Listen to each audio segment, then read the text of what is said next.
ओम साई राम। कैसे हैं आप सब। बाबा कहते हैं कि मेरे बच्चे अक्सर इसी चिंता में डूबे रहते हैं कि मुझे अच्छी नौकरी मिलेगी कि नहीं, मेरी अच्छी जगह शादी होगी कि नहीं, मेरे पास धन ज़्यादा कैसे आएंगे, मेरा जीवन कैसे बीतेगा, सुखमय जीवन कैसे बीतेगा, मेरा गम कैसे दूर होगा।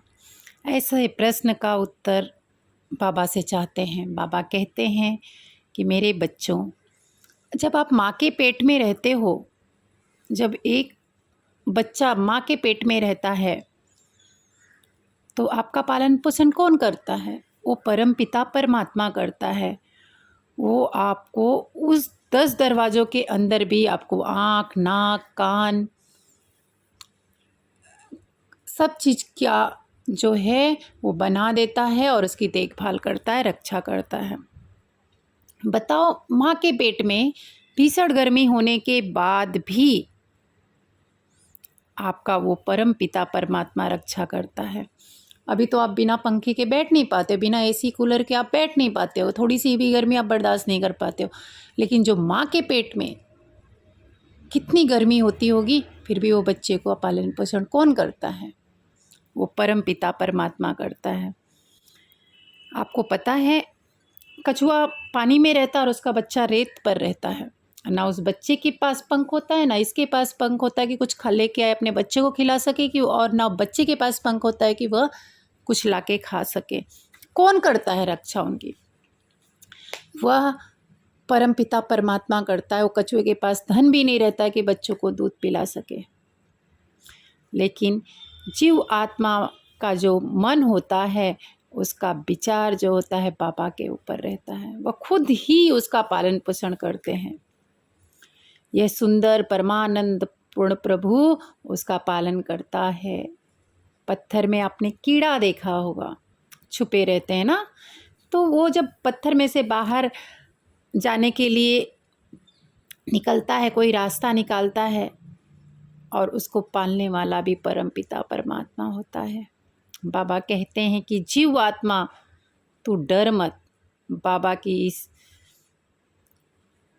परम पिता परमात्मा कहते हैं कि बाबा बहुत बड़ा दयालु है।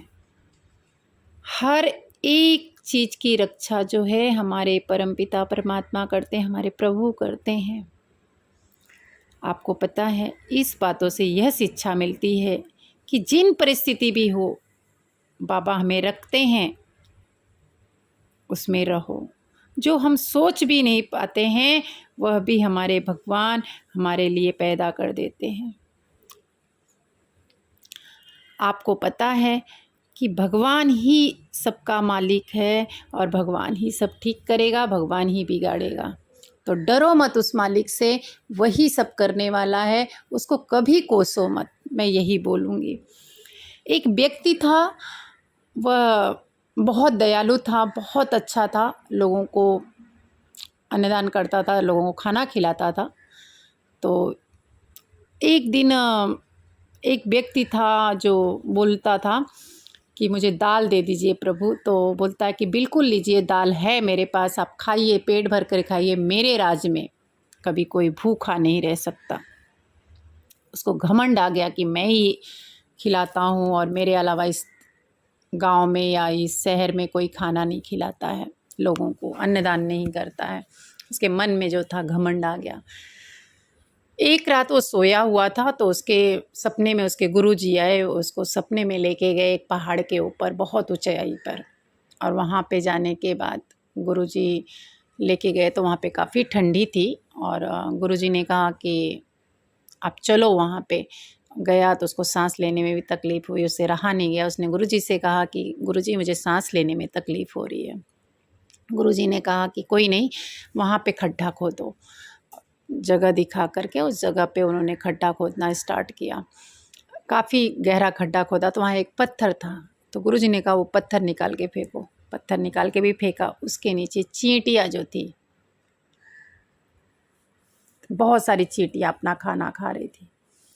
गुरुजी ने कहा कि देखा, ये देखो, वह जो चींटियाँ हैं वह भी अपना खाना खा रही हैं, उसका पालन पोषण तुम खाना दे रहे हो उनको? बोला नहीं। तो गुरुजी ने पूछा, तब बताओ तुम उन लोगों को खाना कैसे दे सकते हो? इन लोगों को खाना जो दे रहा है वह भी उन लोगों को खाना दे रहा है। खाना देने वाला और खिलाने वाला सिर्फ भगवान है, हम और आप कुछ नहीं है। तो उस व्यक्ति की आंखें खुल गई, उसको एहसास हो गया कि सिर्फ परमपिता परमात्मा ही है और कुछ नहीं। एक दिन गुरु नानक जी अपने कुछ शिष्यों के साथ घूमने जा रहे थे। एक पेड़ के नीचे बैठ के सत्संग करने लगे, जो रोज़ करते थे। तो उसमें से एक शिष्य जो था वो हर एक प्रश्न का उत्तर गुरु नानक जी से चाहता था। तो गुरुजी ने कहा कि दाने दाने पर लिखा है खाने वाले का नाम। ये जन्म जब होता है वो भी परमपिता परमात्मा का होता है, वो निश्चित किए रहते हैं। और कब हमें जाना है वो भी समय निर्धारित किया है। कब हमें रोना है, कब हमें हंसना है, सब परमपिता परमात्मा ने टाइम फिक्स करके रखा है। हमारे जीवन में जब खुशियाँ आनी होगी तभी आएंगी, ये सब परमपिता परमात्मा की देन है। तो वह शिष्य जो था बोला कि परमपिता परमात्मा ने तो सब किया है, वो मक्के के खेत में क्या, वो जो मक्के का खेत लगा हुआ है उस मक्के पे भी क्या सबका दाने दाने पे लिखा है खाने वाले का नाम? तो गुरु नानक जी ने कहा बिल्कुल। उस गया दौड़ के एक मक्का तोड़ लाया और गुरुजी के सामने रखा कि गुरुजी क्या इस मक्के के दाने पे और भी खाने वाले का नाम लिखा है? बोले हाँ। तो बोले मुझे भूख भी लगी है, मेरे अंदर ताकत भी नहीं है, तो मैं एक काम करता हूँ, ये दाना खा लेता हूँ। तो बोले गुरु नानक जी ने कहा कि बिल्कुल, ये इस दाने पे तुम्हारा बिल्कुल नाम नहीं लिखा है, तुम इसको नहीं खा सकते, ये तुम्हारे पेट में नहीं जाएगा। उसने दाना तोड़ा और अपने पेट में डाल लिया। बोले कि आज तो मैं कुदरत का नियम भी फेल कर दिया हूँ, अब तो मैं खा के ही दिखाऊंगा। और जैसे ही वो दाना खाया उनकी तबीयत बिगड़ गई, सांस लेने में तकलीफ होने लगी। उनको वैद्य जी के पास ले जाया गया। तो वैद्य जी ने कहा क्या खाया था? बोले मैंने कुछ नहीं खाया था, एक मक्के का दाना खाया था। बोला शायद आपके श्वास नली में जाके वो मक्के का दाना अटक गया है। तो बोलते अच्छा। तो उनको कुछ सूंघने को दिया, सूंघते ही उनको छींकें आने लगी और छींक आने लगी, जिससे वो मक्के का दाना बाहर गिर गया और वहाँ पे मुर्गियाँ चल रही थी और एक मुर्गी आके वो दाने को खा गई। कहने का भाव यही है, भगवान का हर एक चीज़ों पर निर्धारित समय लिया गया है, उसमें इंसान का कोई जोर नहीं है। वो जाके गुरु नानक जी के पैरों पे गिर के कहने लगा, गुरुजी आपकी बात मैं नहीं माना, सच में दाने दाने पर लिखा है खाने वाले का नाम।